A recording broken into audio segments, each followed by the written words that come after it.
Hello and welcome to the Erlang Solutions monthly webinar. My name is Mladen Milikšić and I'm the Solutions Director here at Erlang Solutions. Today's webinar represents a continuation of a series of webinars we are organizing across topics of interest in the world of Erlang and dealing with solutions based on the Erlang programming language. Now, you may know that John Lennon once said, "Before Elvis, there was nothing." And I can tell you that we certainly appreciate Elvis in the world of Erlang. In fact, so much so that an Erlang-style checker, written in Erlang obviously, has been named after the king. So today we will be talking about Elvis and give you a technical overview of the solution and what it is and the use cases it covers. We will also touch upon Erlang guidelines and coding styles to sort of throw it in the mix. Now, as with any live event, please do excuse any technical issues that we may face today. But to start by telling you a bit about Erlang Solutions, we are a products and services orientated company, completely devoted to the Erlang programming language. Since our founding in 1999, we have worked with organizations and individuals using Erlang, helping evolve the language and supporting people and businesses using it. Today, we have just over 100 people across our offices in London, Stockholm, Krakow, Budapest, Seattle, and Buenos Aires, and working on projects across the globe. We're really keen on creating value and competitive advantage for our customers across industries and using the unique features and characteristics of Erlang as a language. We're quite ambitious in developing Erlang-based products as well, and some of these include our Mongoose IM messaging platform, the React distributed data store, and our Wombat OAM monitoring and management technology for Erlang systems, as well as many other solutions applicable across sectors and problem areas where Erlang makes sense. Now, I'm really pleased to say that our speaker today will be Fernando Brujo Benavides, the CTO at Inaka. Brujo will tell us a bit about Elvis, and we'll also talk about its technical workings, as I mentioned earlier. Now, I was told that Brujo means sorcerer in Spanish, and I was also told that in Argentina you really have to sort of earn your nickname. So obviously, Brujo is a sorcerer in Erlang and a sorcerer on Elvis, and I'm sure this will come through the webinar itself. Now, please allow me to finish by saying you're very welcome to post questions throughout the duration of the webinar by using the chat facility on the webinar's interface. Our speaker, Brujo, will answer as many questions as time allows at the end of the webinar. If any questions should go unanswered, you're welcome to raise them via email using the following address, webinar@erlang-solutions.com. If you're interested in learning more about Erlang as a language, or you wish to establish whether it could be a solution for the challenges your own business may be facing, please feel free to contact me directly. My email address will be displayed in one of the final slides of the presentation we will share with you today. The same goes for any other questions you may have. Feel free to contact us. I would now like to hand over to Brujo, who will be glad to start us off. Well, hello everybody. As Nan already told you, this is a presentation about Elvis and the Erlang guidelines. Since I'm usually nervous at the beginning of my presentations, I will start with the most boring part, which is the introduction to who am I, where I work, and the webinar. I'm a programmer since I was a little kid. I started with BASIC in a Commodore computer, but I have already 15 years in the industry, working as a software developer in many languages, the last 6 of them in Erlang, and now I'm the CTO at the company I work, Inaka. And since a couple of years ago, I've been trying to introduce this idea of open source projects to everybody, especially in the company, and it has paid off very well.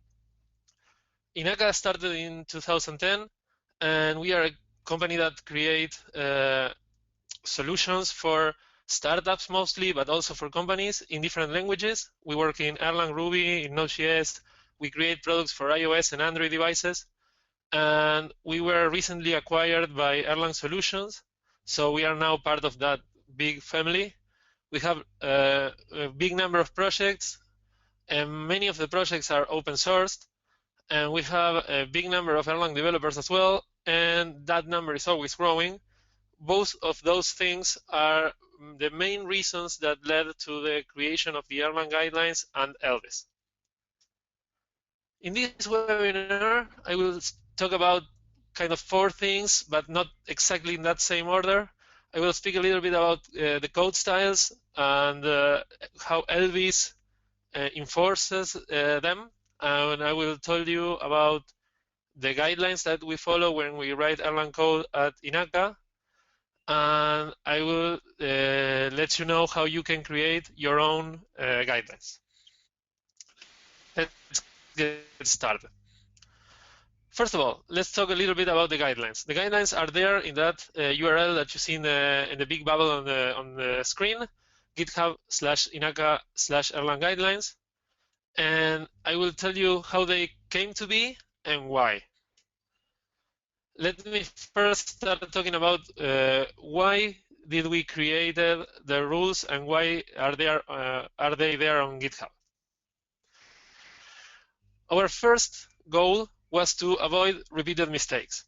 If a developer already faced a problem that it's easily detected and easily solved, we don't want different developers or each developer to face the same problem again without a guide to tell him that that's just not the way to do stuff. We want to fix things once and use them many times. We also want people to move between projects easily. We have, as I said, many projects here and many developers as well, but we don't have each developer assigned to one particular project. The developers switch projects, I wouldn't say constantly, but usually. And if you have ever faced that situation, you will see that switching from one project to another one requires a change of mentality. You have to adapt to the new environment and also to the way that the code is written in this new project. We wanted to smooth that thing out by making all projects look similar and then reducing the complexity of switching from one to the other because the code is similar. You just have to focus on adapting your mind to the new environment or decided functionality. We also don't like copy and paste. We know that's evil. We really don't like it, but we know that that's something that happens. Sometimes it's just a piece of code that you have somewhere and you have to move to a new project. Sometimes it's a module that's in a private project and you want to make it public.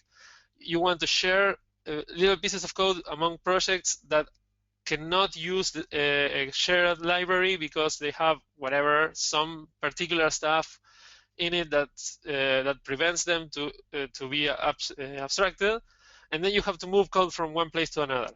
In that case, if when you are moving code, the destination looks widely different from the source, you will have to not only focus on using that code, but you will also have to adapt it to make it clear. Or if you paste it as it is, you end up with a messy project. And those are things that we really don't want. We like it even, they are worse for us than copy and paste. So we want it to be easy to share code between projects. And also we work with code reviews. And code reviews tends to be a lot easier if they are not subjective. If the style is not reviewed because it's automatically reviewed by a tool or it's specified in some rules, then the reviewer can focus on real constructive criticism and actually reviewing what the code does and not how it's written. In the end, all these things led to code that looks better. And since we are open sourcing many projects, we want our code to represent us, to show how we develop software in our company. And in that situation, we want the code to look good and to look consistent among all of our open source projects. And that was the final goal of all this, but it's as important as the other ones. And just to be clear, the code you are seeing on the screen is not pretty because it's checked by Elvis or because it follows the guidelines. It has a different kind of beauty. I will leave it to you to find it. This presentation will be online after I finish my speech, so you can go back to it and check it again if you want. And now, let me tell you about the story behind the guidelines. It all started when we started growing. When we have a considerable number of developers and projects, we realized that our code was messy and that we have very conflicting views on how to write the code. And so we needed some way to standardize the way that we created our Erlang projects. To do that, we started with the first approach, code reviews. So at least for 2 developers for each piece of work, will be aware of how it's done, how it was written, and how the project is progressing. And that's fine, that's a good solution, but it turns out that it becomes subjective. Different reviewers may have different opinions on how to write the code, on what things are allowed to be in our projects and what things are not. And then it's confusing for the developer or it generates a lot of discussion about why the code was rejected, or if it passed the review of one reviewer but another reviewer has something to say, they discuss on what's the better way to do it, and it slows development a lot. So we decided to get objective on that and to write a list of rules that says what's reviewed and what things are the basis for rejecting pull requests and deciding how the developers should write the code in the first place. The problem with that is that it was in a wiki, so everybody had access to it. Everything was a rule. Somebody wanted 80 columns wide code, that was a rule. Another developer didn't like list comprehensions, so no list comprehensions was another rule, and so on, so on. We even have conflicting rules that no developer could follow because one was in the opposite direction than the other. We tackled that problem using a little bit of democracy, in brackets. So we created a process in which a rule became a rule, and we also separated the rules in 2 categories. We have standards, where those were rules that, if not followed, the pull request should be rejected, and we had guidelines that were most like good ideas and things to improve, but not reason enough to reject some developer's code. And with this procedure, we also find that sometimes we have rejected rules that just one developer wanted and nobody else wanted. And so we created a way of voting with upvotes and downvotes. And so rules with enough upvotes became a standard, rules with not enough downvotes became a guideline, and if it were totally downvoted, like unanimously, it got rejected. That improved the rules and make them clearer and make the list smaller, which was good. But as new developers started joining our company, we found out that we had to explain the rules to them. And sometimes we didn't know why the rules was there. So the developers were asking, and we had to find the guy that wrote the rule in the first place, and maybe that guy wasn't even in the company anymore. So to cope with that, we added reasoning and examples to each rule so that it's clear, it's there, why the rule was needed and what was the goal of that rule.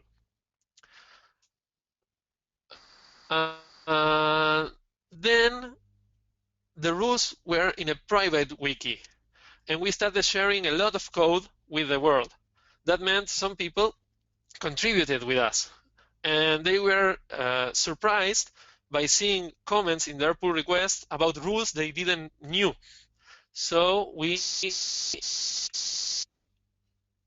published our rules and guidelines on GitHub, and so now everybody can see it and everybody can contribute with them.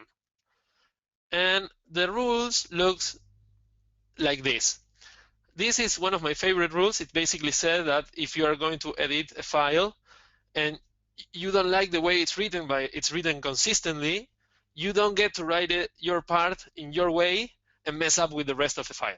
That's basically it. And it has a title, a short, small name just to remember the rule, a longer description without reasoning, just what the rule is, the goal of the rule, nothing else. It has examples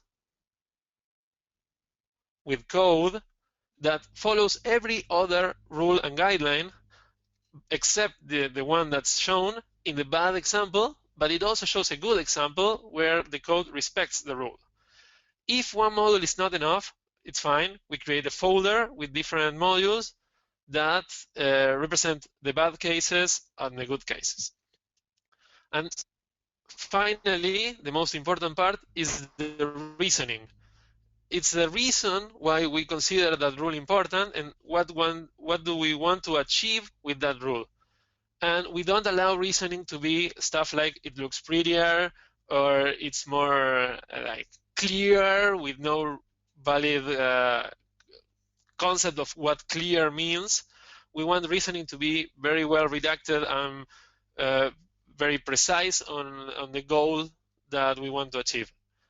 And now we have around something around 40 rules between standards and guidelines, all of them with code, all of them with description and reasoning.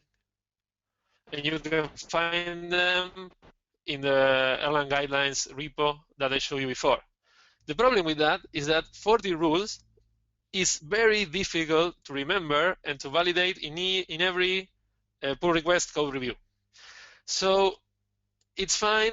The obvious ones always show up, but there are subtle rules that the reviewer has to keep in mind, and it's complicated. So we wanted some of the rules, as many as we can, to be automatically checked for us so that the reviewers don't have to worry about that. And we knew HoundCI. HoundCI is a Ruby project that checks Ruby code, and now it checks Node.js as well, I think, according to the rules defined by a script called Rubocop. Since Ruby guys have a hound, we created Elvis, like with the motto that you see in this screen: "You're nothing but a hound." Elvis is an open source project. It's public on GitHub. It's an Erlang application. That means it's written in Erlang, and it checks Erlang code to see if it complies to certain style guides and rules that it has. It's helpful because it automates code reviews. I will show you how that's done in a minute. But it also standardizes the code that we are sharing because it applies the same rules to every little piece of code that we write here. And there are 4 ways to use Elvis in your project. The first, the most basic one is to use it in the Erlang shell. In this case, it's used as any other Erlang application that's a dependency. You make sure that it's compiled and in your path. You create an Elvis config file, or you create the contents of an Elvis config file in a variable in your shell, and you just run Elvis rock. That function will check all your source code files, in fact, all the files that you want, because you will see in a moment how you can put different kinds of files in different places and run different rules on them in the Elvis config file, but it basically goes over all those files and tells you what's wrong with them if anything is wrong. I will show you an example. I have written a module there with very long lines, and I do Elvis rock. Elvis checks the file and it tells me that there are 2 lines, line 13 and 14, that are too long. And finally, it checks the other files like Elvis config and tell me that they are okay. That's how you run Elvis on a console, on an Erlang console.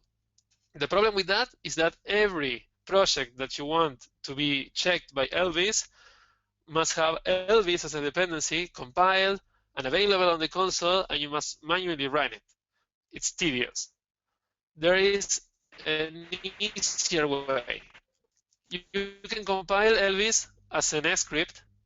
You install it using make install, usually with sudo, so that you have it available for every project at the same time, and you can run it on the console using the Elvis executable file that was created with make script, like that, Elvis rock or Elvis rock. And if you want to provide your own configuration file, you do it with -c.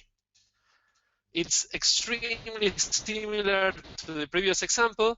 You write a module, you go to the console, you do Elvis rock, and the output is exactly the same. But the problem with this approach is that you have to run it every time manually. You have to decide when to run it, and you may forget. If you want not to commit code that doesn't comply to a rule, to an Elvis rule, you can use the Elvis Git hook. To do that, you compile and install Elvis as I showed you before, and then you add this line to the pre-commit file in your Git hooks, Elvis Git hook. You have to make sure that the file is executable and everything as any other pre-commit hook. Or rather, you run Elvis install Git hook that does exactly that, exactly what I said before. And each time you try to commit your code, if there are modules that don't comply to some rules, Elvis will stop you from committing until you have everything green lighted. For instance, if you have this module and you try to do a commit, the output will be exactly the same as before, but the commit will not get done. So until you have every module and every file with a green OK, you cannot generate a commit. And that's fine, but again, it must be done for every developer in every project. Git hooks are not uploaded to the Git repo, so it has to be done every time a developer clones a repository. So to avoid that, you can use GitHub as a you can use Elvis as a GitHub web hook. Oh, that's a bad name. We will improve it. But the basic instructions are similar. You have to go to the elvisinacalabs.com site. You sign up with your GitHub account. The first time, it will ask you to authorize the application. The application is just used to set up webhooks in your GitHub repos.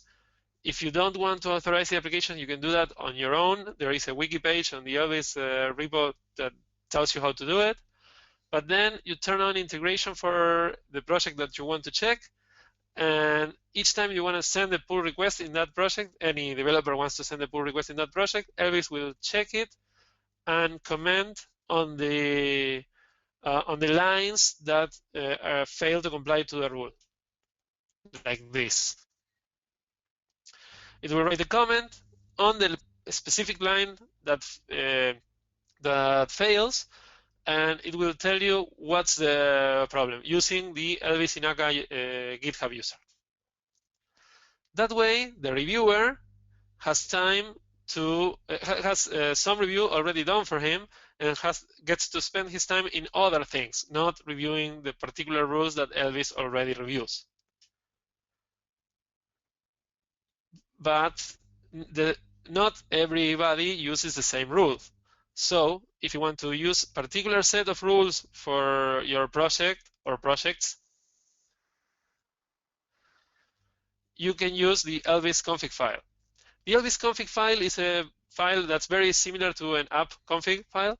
It basically has an entry for Elvis with a configuration, and the configuration is basically a list of groups of maps in each one you have source code folders where to find the files, wildcard expression to filter the files in those folders, and the rules that must be applied to them. As you can see, the rules are kind of MFAs. It has module, function, and the arguments are not the usual ones that you see everywhere you have an MFA. These are maps. They are named arguments. So if you don't have, the rule has no arguments, like no tabs, the third element in the tuple can be not added.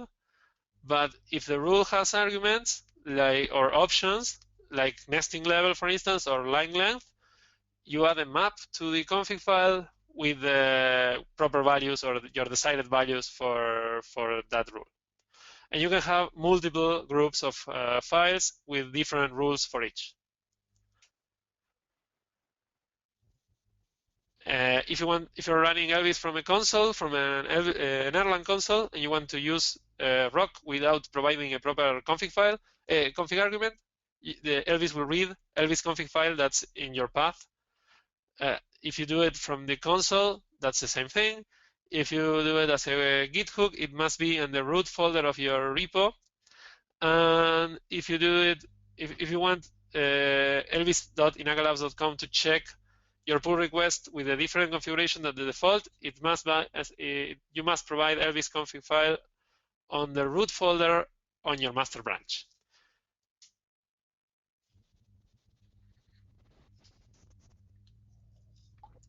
Okay, now let me show you how to customize this even further, because as I showed you before, you can set some parameters and maybe choose the rules, but there is a way to extend it where you write your own rules. Let me first start by showing you how one of our rules is written, and then I will show you how you can add your own rules to your Elvis. We have a rule that's in Inaka, we want code to be 80 columns wide. So we put that rule in the guidelines with the precise number. That's the most important part of this. It has an 80 there. It doesn't say a number. There are no parameters, no arguments, nothing. It's very strict, 80 columns per line. That's the way that we want our code to be written at Inaka. So in the guidelines, we have that rule. But in Elvis, we have a more generic rule. We have line length, which is a function written in the Elvis style module, and it has an argument limit with the length of the line, the maximum length allowed for the lines in your code. In code, line length is just a function with a specific set of arguments. I will show you what the spec, I will show you in a further slide, but it basically has the whole configuration file, the file that must be analyzed, and the specific configuration for the rule that we are running now. As I said, the rule config is this map with a limit property. So in the first line, it gets the limit from that map with a default value as 80. And then using functions in the helper module like Elvis file gets the source code for the file to be analyzed. And using functions in the Elvis utils module, it checks every line with a specific function, check line length. Check line length will take the line, the text in the line, the number, and the arguments, and it will go, it will just check that specific line, and if it's longer than the limit, it will generate an error result using Elvis result new. Otherwise, it will say no result, and the line will be ignored. If you have your own rules, I would recommend you to start to use the same process that we do. First, create your guideline. Define the goal that you want to pursue for your project. If you want, you can fork in our Erlang guidelines repository and put there your own rules in the way you want it. But if you think the rule that you're adding it's a helpful contribution for Inaka and the community, you can send us a pull request. You have to follow the contributing guidelines, but I think they are not too strict and too hard to follow. Now, if you want that rule to be in Elvis, you can create your own module and your own rule in a function, and you have what in the slide is said as your args. It's a map with any argument that you consider useful for your rule, and then in the code you will just have to write a function following that spec. 3 arguments. The first one is the config file. The second one is a file descriptor. I think it's a file name. I'm not sure, but it's something that you can use in the other modules to get the contents of that file. And the final one is a map, which are your arguments. And the result must be a list of Elvis results. In your code, you can use all the functions in Elvis. Elvis code will give you parsed Erlang modules. Like, it's a kind of an abstract syntax term, but syntax tree, sorry, but it will be represented with maps. Elvis file will give you the access to the source code line by line, most likely. And Elvis result will let you create the Elvis result items easily. And finally, there are many other utility functions grouped in the Elvis utils module. Again, if you think a rule like that will be useful for the community, I encourage you to fork the Elvis repo and add it there. But if it's just for your projects, you can have it wherever you want, as long as it's in the path when you are running Elvis. Of course, in elvis.inakalabs.com, we will not be able to run your rule if you don't provide the code, if you don't create a pull request to the Elvis repo. But in any of the other ways to run Elvis, you will have it. As a final set of words, I want to tell you that this project, since it triggered the creation or the improvement of many other open source projects, like the alternative Erlang preprocessor, which we forked and we improved it by the addition of maps and the new representation of the Erlang terms using maps. We created Zipper. Zipper comes from Clojure, and it basically lets you use the same functions to traverse the diverse immutable data structures. We created an API client for the GitHub API, and we put many other things and other things that are not specific to Elvis in a grab bag of useful functions we call Erlang Katana. That project is a good place to look if you think there is something that must be done somewhere else. It usually is there. I like to give you some other resources where you can find Elvis or Hound CI to compare. You can have access to our guidelines, to all of our other open source projects in inaka.github.io. You can check our website and, of course, our GitHub company page. This presentation and many others are online at prezi.com/user/inaka, and you can find everything about myself in about me/elbrujohalcon, and everywhere you see elbrujohalcon, it's most likely me. Finally, if you have questions, feel free to contact Mladen, as he said at the beginning. There you have his mail and the webinar mail. I will go back to this slide in a moment, but before that, I want to leave you with one final thought that was written by one of my friends and one of the most style-oriented programmers at Inaka, my friend Iñaki. It's long, so I won't read it out loud, but basically states that the goal of having guidelines is not to force developers into coding in a way that they don't want, but to let them code in the way they want in an environment that everybody wants at the same time, giving them the freedom to express their own creativity and to contribute with their best things without having to worry about how to write the code, but instead worrying only about what code to write and the problems that they need to solve. And basically, that's the message I want to give you at the end of this presentation, and that's it for me.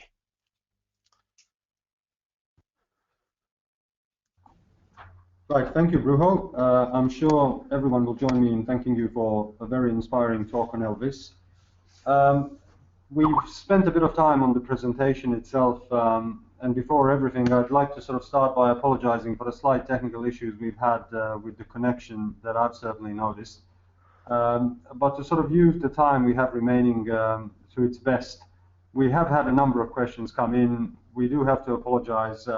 We will not have the time to answer, all the questions we've received because there have been quite a few.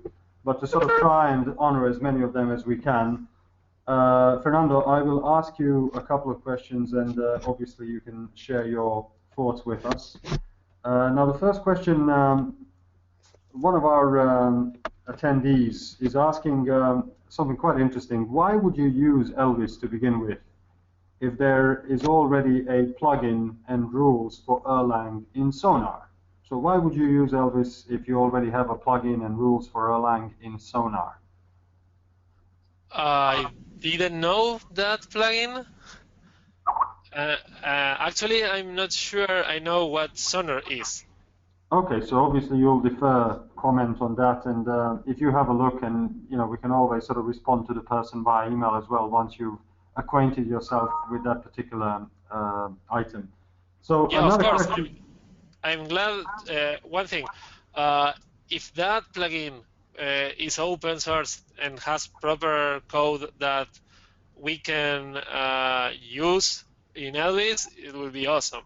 And also, one of the goals of Elvis is to be integrated with GitHub. I don't know that plugin, but I'm not sure if that's integrated with GitHub, at least not as Elvis is now. Yeah, Fernando, well, I can tell you that we're receiving questions faster than we're responding to them. So just to move on to the next one, one of the people in the audience, Mortiza specifically, is asking, can we configure Elvis to only check changes made in new commit and not in the whole file, meaning only in parts that git diff shows? So just to repeat the question, can we configure Elvis to only check changes made in new commits and not in the whole file, meaning only in the parts that the git diff will show? Yeah, that was our goal when we started. We couldn't figure out how to do that given the information that GitHub provides us. We will keep digging on that. Eventually we will get to it, but up to this point, we couldn't find a way to determine which lines are the ones that were modified in the pull request. And also, another interesting question is that some rules act upon compiled code, I would say, in the abstract term format.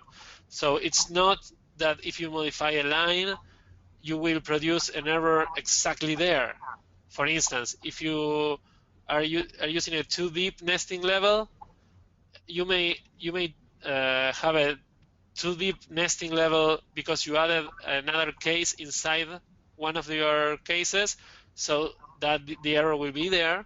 But you can add a case in the outside of the outermost case, and the error will be detected inside, but you added the line outside.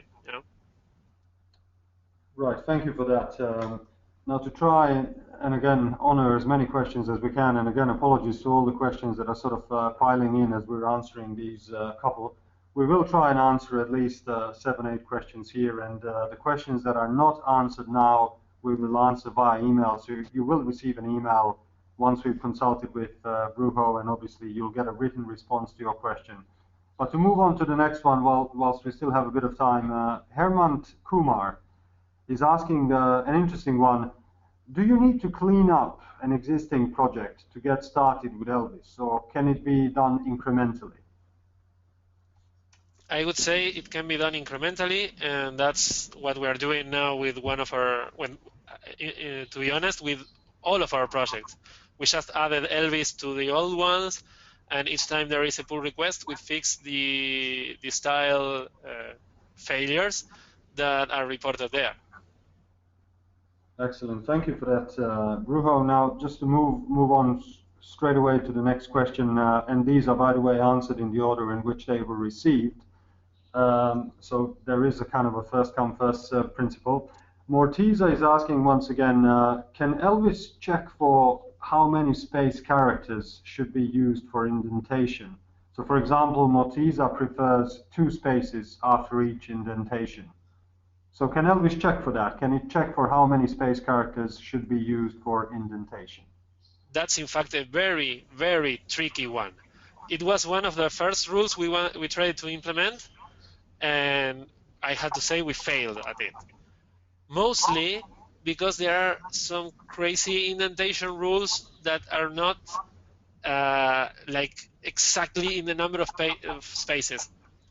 To tell you one, if you have a list comprehension, and inside the list comprehension you have a begin and end clause, block of code, and should that begin, the word begin, should be placed like to the left of the starting bracket of the list comprehension, or should we place 2 characters to the left of that place? It was very tricky, and that was just one of the many places where we find that strict indentation rules are not as easy to apply to Erlang code as they are to other codes. Excellent. Thank you for that, Brujo. Straight on to the next question as more are coming in. A question from one of our audience, Chaba. Can you give us an example of a more complex rule? Like in code? Yes, I think that's, it's not specified in the question, but I would assume that's what the listener is reading. Yeah, you can see all of the rules. You go to github.com/inaka/Elvis, and there you find the Elvis style.erl file. It has all the rules. Each one of the rules with their own definition and internal functions, everything. Thanks for that. So obviously everyone can refer to these sources of information. Moving on to the next question, Kai Jansen is asking, will there be a way to make this part of Emacs? So will there be a way to make Elvis part of Emacs? Excellent question. I'm expecting somebody that is familiar with Emacs to contact me someday, and yeah, we will work that out for sure. But I'm not familiar with Emacs as much as I would want to be able to tell you that I will implement that. Well, I would invite the many people we have today in our audience to feel free to sort of contact us, and obviously we can put you in touch with Brujo if you're interested in collaborating on such a project, and you can obviously potentially take that forward. Now, moving on to the next question, are there any Eclipse plugins available? Same answer. Okay, so there you go. Again, an invitation to the audience to sort of communicate with us on that as well. Now, just to ask you a really interesting question that has come in, how does Elvis specifically integrate with Tidyr? And just to let our audience know, Tidyr is, or should we say was, a project by Kostis Sagonas with a similar but less generic goal as Elvis. So the question is, how does Elvis integrate with Tidyr? It's not integrated yet, but I mailed Kostis. Even I mailed him when I started working on Elvis in the very beginning. I just found him on vacation, so I'm hoping that when he comes back, he will contact me again, and we can work it out. It's my goal to integrate it as well. Fantastic, thank you for that. And just to try and answer at least a couple of other questions, here's an interesting one. So, you have your big project, you have a lot of messy code.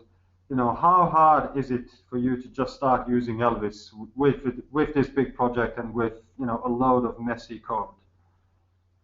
It can get complicated. My first advice on that would be to start with just a few rules and keep adding the rules one at a time when you feel safe with the previous ones. so that, let's say you have code that it's poorly indented with mix of tabs and spaces, and you want to apply the no tabs rule. Okay, let's start just with that one. You run that on your own computer, or you put that as a Git hook, a pre-commit hook, and you keep checking your code and cleaning it up from that rule until you feel that you're fine enough. Then you add another rule and go on one by one, or maybe 2, 3 each time, so that you're not overwhelmed by the lots of failure reported by Elvis. But besides that, I think it's easy. Okay, we have another interesting question from Kai Johnson again. He's basically asking is there a way to exclude files from checking? That's an issue already reported in the Elvis repo on GitHub. We will be working on that probably the next month. Thank you, Brujo. You're answering these questions very sort of efficiently, so we can cover more of them. 2 more questions that we can cover, and then we'll have to wrap up, but they're quite interesting. So the first question, what happens if you have 2 conflicting rules to run with Elvis?